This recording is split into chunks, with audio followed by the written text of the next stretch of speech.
Você que nasceu antes da década de 90 vai saber e vai estar familiarizado com o que eu vou te falar. O que diferenciava a formação do jogador brasileiro não era apenas a capacidade técnica, era a formação com identificação.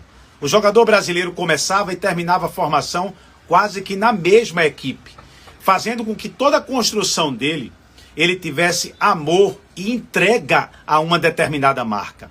Isso está se tornando cada vez mais raro.